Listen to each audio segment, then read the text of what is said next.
कि रिश्वत पर बिके हुए लोग और सुविधाओं पर टिके हुए लोग क्यों बरगद की बात करते हैं, गमले में उगे हुए लोग। लोकसभा में जिस व्यक्ति और जिस पार्टी की जीरो रिप्रेजेंटेशन है, वो उस पार्टी को कहता है कि ये हमसे डर गए, जिसकी लोकसभा में 303 सीटें हैं। बताइए, ये क्या हंसी मजाक या हास्यप्रद टॉपिक नहीं है क्या? लेकिन कुछ समझदार लोग पीछे से चुपके से कह रहे थे जो मर्जी कर लो, आएगा तो मोदी ही। उनके हिसाब से भारत देश में ना तो आर्मी पे उनको इतबार है, वो एयर स्ट्राइक्स पुलवामा के सबूत मांगने लगते हैं, ना जुडिशरी पे उनको इतबार है, ना पुलिस पे इतबार है, ना एलजी पे इतबार है, ना मोदी पे इतबार है, ना सीबीआई पे इतबार है, ना ईडी पे इतबार है, ना ईवीएम पे इतबार है। मतलब उनके लिए तो जो उनके हिसाब से चले वो बढ़िया, और जहां उनके विपक्ष की कोई बात आ जाए, उनकी खिलाफत हो जाए, तो वो फिर सब बिके हुए हैं मोदी के हाथ में। पोषण पा भाई पोषण पा, मंत्रियों ने भ्रष्टाचार किया, हजारों करोड़ की रिश्वत खाई, अब तो जेल में जाना पड़ेगा। केजरीवाल जी, आपके 2 मंत्री वहां पर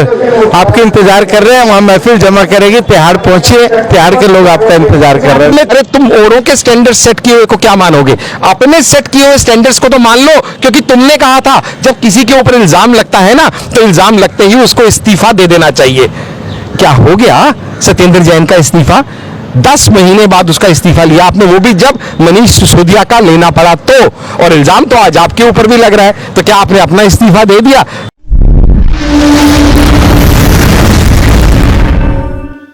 अभी हमारे साथ भारतीय जनता पार्टी के केशवपुरम से जिला अध्यक्ष हैं, उनसे बातचीत करते हुए समझने की कोशिश करते हैं कि शराब घोटाला का सरगना जो अरविंद केजरीवाल को बताया जा रहा है, इसमें कितनी सच्चाई है, क्या है। आज आप लोग का यहाँ राजघाट पे प्रदर्शन रखा गया है, सर क्या कहना चाहेंगे? देखिए, राजघाट ऐसा स्थान है जहां व्यक्ति सत्यता की कसौटी पर खरा उतरता है, और इसी राजघाट पर अनेकों बार केजरीवाल जी ने शीला दीक्षित के 358 पन्ने की चार्जशीट का जिक्र किया करते थे।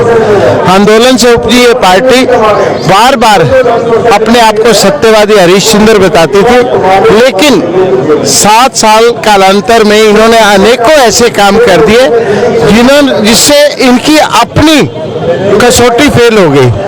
ये चिल्ला कर कह रहे थे कि मनीष सिसोदिया ने अगर कुछ अपराध किया तो सीबीआई उससे नोटिस दे। फिर सत्येंद्र जैन के बारे में ये ऐसे बोले, अब ये 3 दिन से अपने बारे में ऐसे बोले। अरे भैया, सीबीआई के पास कुछ है तो आपको बुला रही है, और फिर आप ध्यान भटकाने के लिए मोदी जी का नाम लेते हैं। मैं तो इतना ही कहूंगा कि रिश्वत पर बिके हुए लोग और सुविधाओं पर टिके हुए लोग क्यों बरगद की बात करते हैं, गमले में उगे हुए लोग। ये मोदी जी का मुकाबला कैसे कर सकते हैं?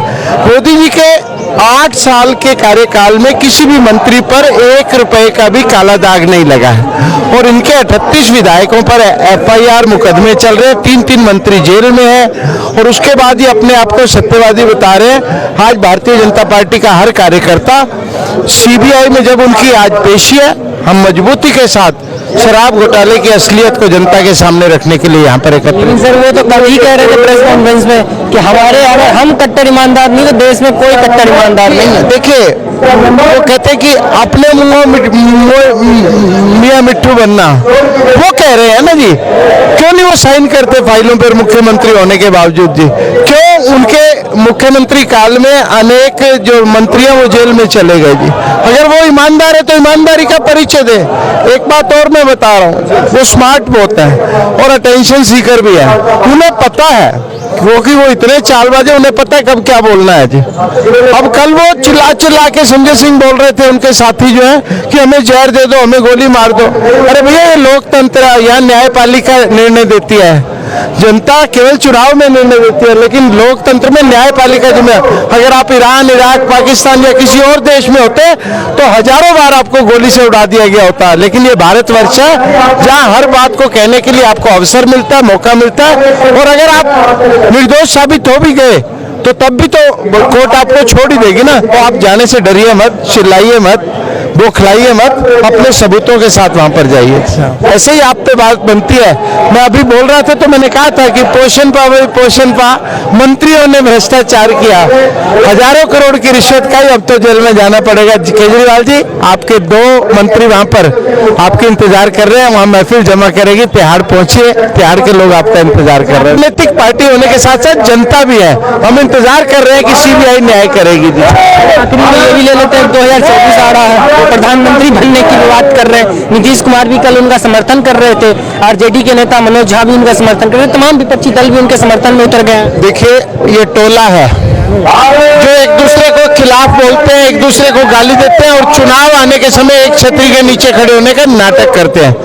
परसों भी एक कुर्सी पर सबको बिठाने की बात हो रही थी, लेकिन कुछ समझदार लोग पीछे से चुपके से कह रहे थे जो मर्जी कर लो, आएगा तो मोदी।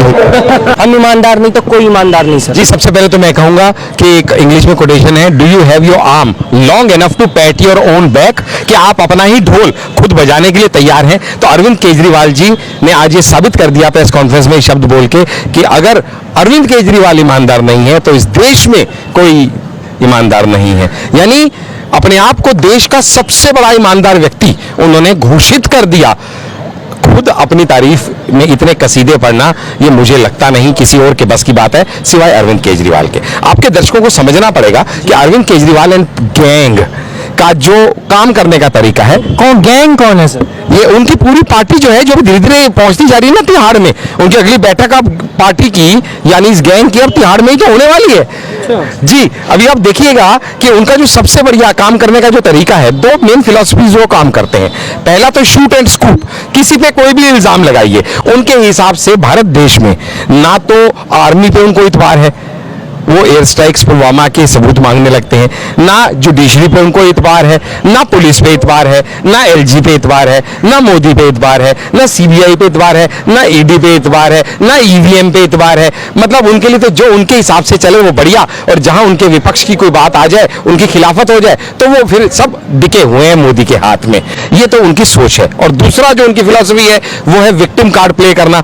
सारे उल्टे सीधे काम करो, चाहे वो पोस्टर पॉलिटिक्स हो, चाहे वो मोदी जी की डिग्री मांगना हो, चाहे वो मान सम्मान किसी का हर्ट करना हो, और जब फंस जाओ तो उसके बाद विक्टिम कार्ड, हाय हाय हाय हमारे को तो इस तरह से फंसाया जा रहा है, हमको तो विक्टिमाइज किया जा रहा है, पॉलिटिकल वेंडेटा हमारे साथ प्ले किया जा रहा है, हम तो भगत सिंह, राजगुरु, सुखदेव के मानने वाले हैं, हम तो बापू की समाधि पे जाके मत्था टेकने वाले हैं। अरे कुछ तो सोचो भाई, शराब घोटाले में तुम पकड़े जा रहे हो, मनीष सिसोदिया हो या अरविंद केजरीवाल हो, और वो बापू की समाधि पे जाके राजघाट में जाके मत्था टेकते हैं जो सारी जिंदगी शराब के खिलाफ ही लड़ते रहे। कुछ तो सोचो, तुम खुद को कट्टर ईमानदार बोलते हो, तुम्हारे शब्दों पे क्या इतबार करें जब तुम कहते हो कि मैं कभी भी राजनीति में नहीं आऊंगा, कसम है मुझे मेरे बच्चों की कि मैं कभी भी वीआईपी सिक्योरिटी नहीं लूंगा।